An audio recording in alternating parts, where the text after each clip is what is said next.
Good morning po.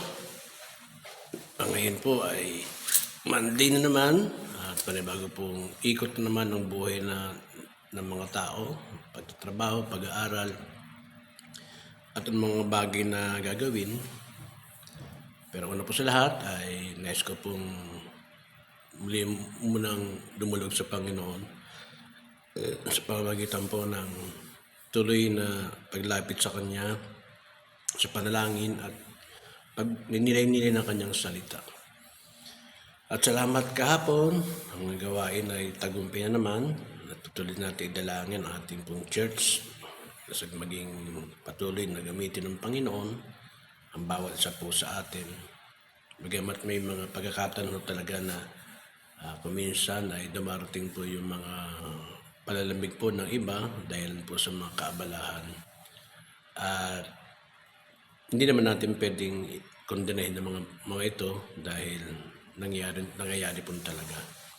Kaya nga dito po sa akin talatang gagamitin yung unang Korinto 14, talata po ay 33. Ito po yung sinasabi na ang Diyos natin daw po ay hindi Diyos ng kaguluhan kundi ng kaayusan.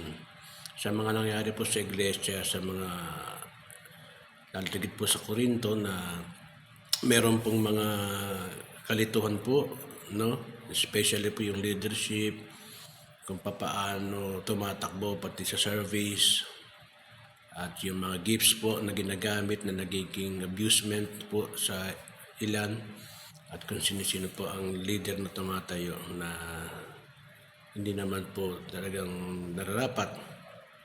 Sa atin po, ngayon ay umaharap po tayo ngayon sa panibagong yugto ng church po natin. At di kaila po sa inyo na darating na April ay magkakaroon po tayo ng election. At ako'y nagpapasalamat na ako'y nakataraos po na mag-iisang taon na hanggang March po. At sa totoo lang po, hindi ko naman po inahangad na ako po ay maging head pastor natin. Pero ganun pa man po ay nasa Diyos pa rin po ang pag-usulong po nito. At dahil nga doon sa tinatawag na kadalasan, niisip ko medyo ako ay nalilito, ako ay nagkakaroon ng katanungan dahil nga po sa una pa lang ay yung aking pong buhay na sadya pong nagkaroon po ng problem in vision. Alam naman po ninyo yun. Pero ganun pa man po, ngayon man po dumating sa puntong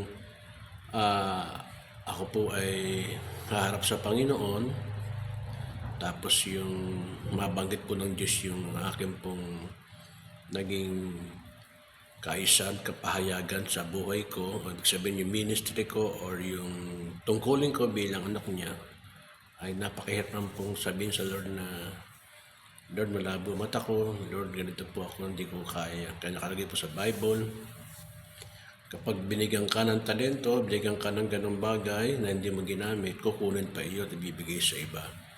Pagkatapos, ang problema, pagharap mo sa Diyos, baka hindi tayo kilalanin po ng Panginoon. Kaya naman po, muli kong laging nilalapit po sa inyo, natigit po sa mga leaders po natin.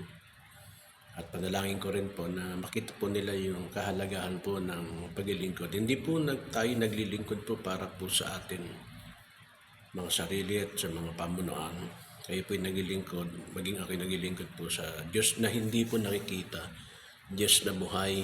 Kaya naman tuloy po tayong lumapit sa Panginoon. Kumbaga, sabi nga, magkapit-bisig po tayo na ipagpatuloy po natin ang panalangin. At tiningin natin sa Panginoon kung paano po talaga mapangunahan ng iglesia, kung sino po ang ihirangin. Niulit ko po, hindi ko po linya talaga noon. Ang gusto ko, alalay lang po ako. Pero ayoko naman pong sumabit pagdating po sa harapan ng Diyos. Basta hiningi ko lang po ang tulong ng Panginoon. Sabi niya, hindi niya ako iiwan, hindi pababayaan. Kaya patuloy kong dinudulog po sa Panginoon ng mga bagay nito. Salamat po.